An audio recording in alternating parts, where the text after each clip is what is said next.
Hello everyone on YouTube, it's Cyan Music. Welcome to another video. Today we're going to talk about how I started using bagpipes in my recordings. Oh, sorry about that, YouTube, hold on. That's just a background voice, but there we go. So in this video, I know this is probably a weird introduction, but anyway, in this video we're going to talk about how I started using bagpipes in recorded music in all my Cyan Music song recordings. Well, it all started when I started learning to play the bagpipes, and I had a practice chanter, and that's how I started making my bagpipe tunes. And then in came the Great Highland Bagpipes. Now, how did I use a practice chanter to make the bagpipe sound? Well, one way I would do is I would record one track with the practice chanter doing the melody. Let's take, for instance, Scotland the Brave. I did not record this yet, but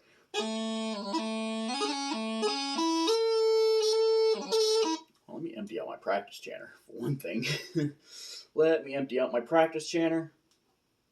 And that is actually a song series now. They're the bagpipe tunes and all the Celtic stuff that I do, the Irish and the Scottish tunes. That's also a song series that I've been doing and keeping up with and coming up with ideas for. One of the things I'm getting is going to be in a package later on. I think it's something that hooks up to my keyboard, and it's probably a recorder. So I'll be able to record off the chord cross with its bagpipes, use it as a Highland bagpipe. But today we're going to use the practice chanter. And now, how did I start using practice chanter, you may ask? Well, again, started using it as the melody, like the normal chanter.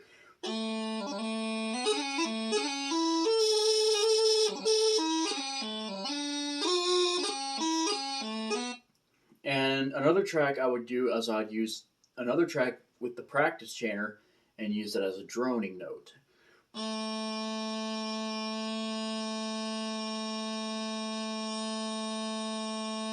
Now, of course, it was tiring after a while because I had to keep taking breaths after breathing so much.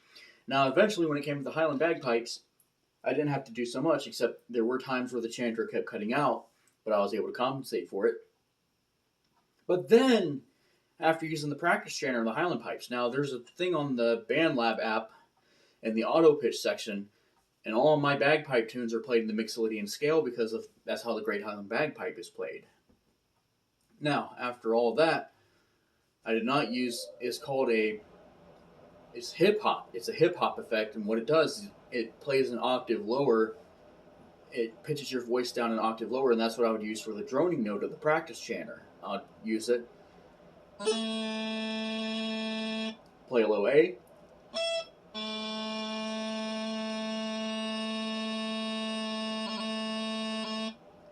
Sorry about the raspiness. My chanter is kind of raspy. But then, after the Highland pipes and the practice chanter, I bought this. Now this was before my last competition. I bought this. These are bagpipes, but these are Scottish small pipes. They're different from the Highland bagpipes. These ones are mouth blown though. That is the main difference. There's two types of Scottish small pipe. There's the mouth blown one, and there's the bellows blown small pipe. The bellows blown ones are kind of like an accordion. You pump the pipes with the bellows, and I thought about using my accordion as another bagpipe, but I have BandLab to compensate for the Irish pipe. I used the BandLab bagpipe as a gaita a couple times, but I find it works best as an Irish pipe, the Irish uilleann pipes. But now, after using the Highland pipe and the practice chanter, I bought these. These are Scottish small pipes.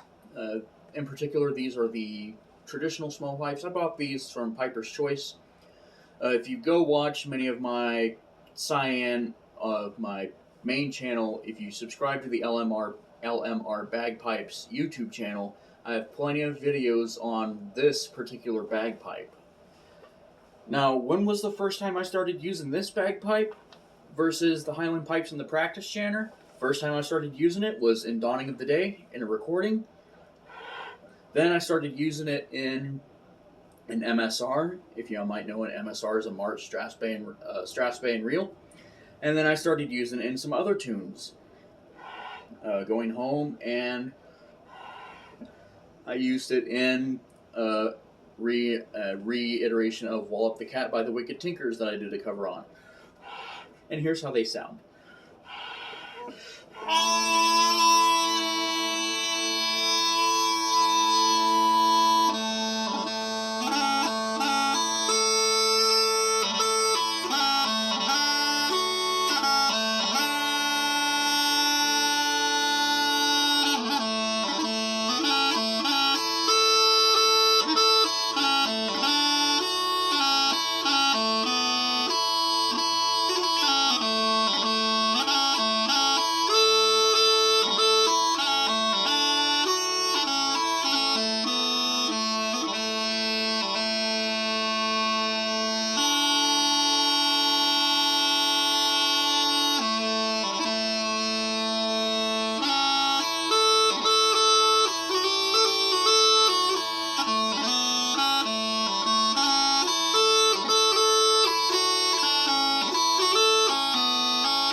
So that's pretty much what they sound like. Now, the main drawback to using these pipes is there are times when I'm on BandLab and I have to be able to record the chanter and the drones at the same time. There's been a couple times where I've actually had to kind of aim it in a way to where my microphone would pick up the chanter and the drones. Now, I'm going to go ahead and turn my drones this way, and I'm going to let y'all hear the bass drone in particular, because the bass drone on here sounds pretty cool. Now I don't have to worry about having to pitch shift a chanter down, a practice chanter, to get the sound that I want. Now this is going to feel kind of weird because now I'm doing this as a lap pipe style. Now the drones are in different stocks, but I'm doing this as a lap pipe.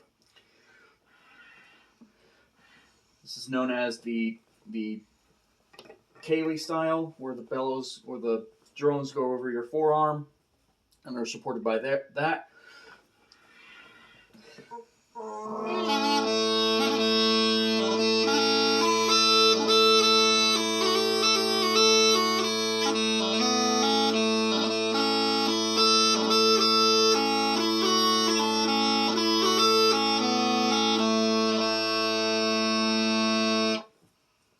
Hopefully the microphone was able to pick up the sound of the bass drum. Now, these pipes are meant to be played over your shoulder because they are meant to be played like the Great Highland Bagpipe, and the fact that these drones are splayed out like a Great Highland Bagpipe and are supported by your left shoulder versus the arm pipes where they are supported by your right forearm. I'll go ahead and take this bass drone out and let y'all actually hear what it would actually sound like, because I'm sure y'all are able to hear it on when I was playing that a little bit of Bluebells of Scotland. But here's what it sounds like now that I'm not having to blow and hold a chanter in a bag.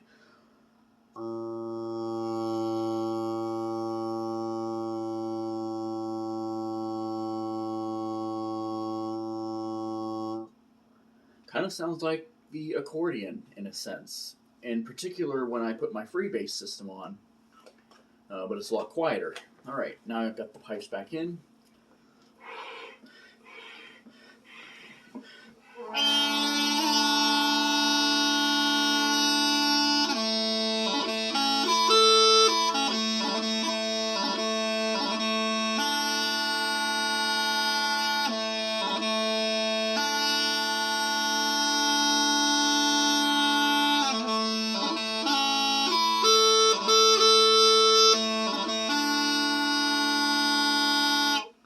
While I'm at it, I'm going to go ahead and take this top part out. I got to fix my hemp first. I got to fix my hemp.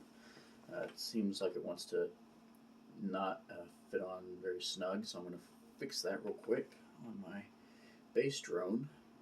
Make sure it's wound and squeezed in and sealed.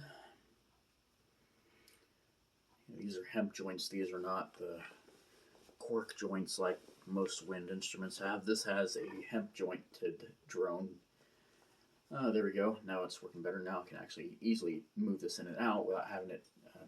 It's a friction-based type of system to basically hook your drones together. Anyways, here we go.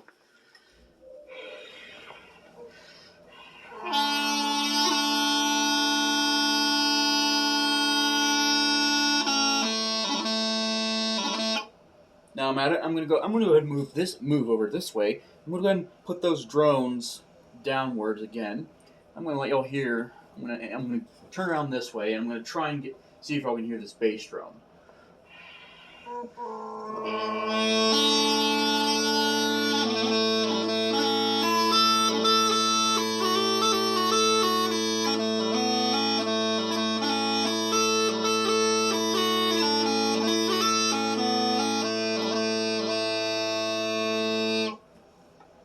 Alright, and that's awesome. Now, on to another bit. So what songs did I use the practice chanter in? What songs did I start using my small pipes in?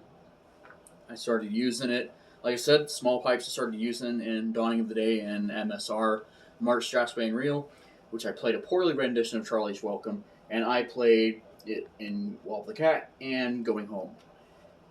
And I also played Green Hills of Tyrol with it. Let's not forget that. That's on the channel as well.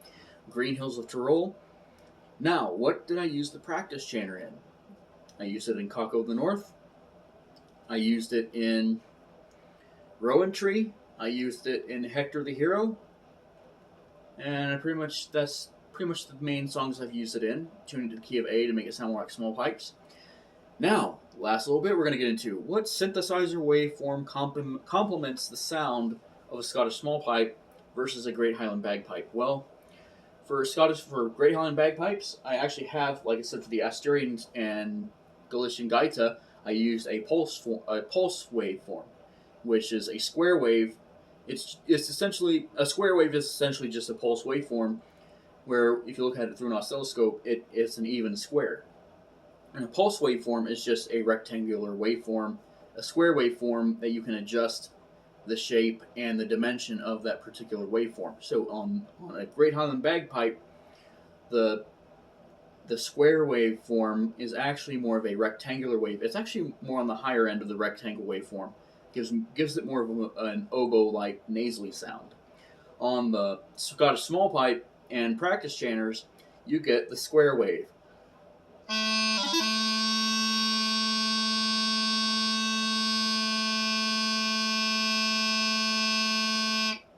Because you get those even harmonics, and plus it also has to do with the bore of the chanter. Now this is a cylindrically bored chanter with a closed end at the mouthpiece and an open end. So you're going to get more of those even harmonics, where if you had two open ends, you would get more of a sawtooth sound. So because this has a closed end, because it has a reed in it, you're going to get the square wave sound.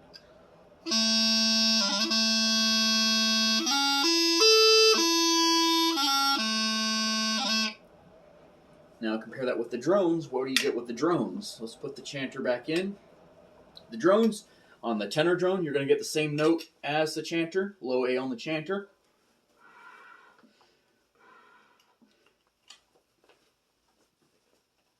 Now let's think of these drones as oscillators too. So you have 4 oscillators on a set of bagpipes. This also includes the Great Highland bagpipes.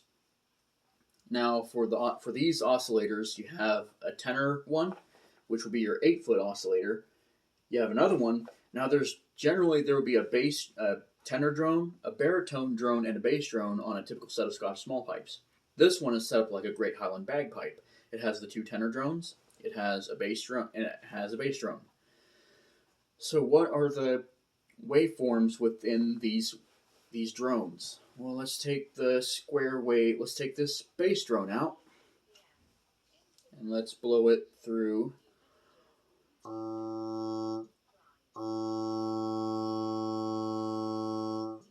It's more like a triangle wave mixed with a sawtooth wave. It has more of the triangle wave body, but has the sawtooth at the top. Tenor drone, you have basically a sawtooth wave, or whatever waveform it is, but you do get the sawtooth wave. Now, you're going to hear your tenor. You're going to hear the tenor drone a lot when I play this. You're going to hear both, though.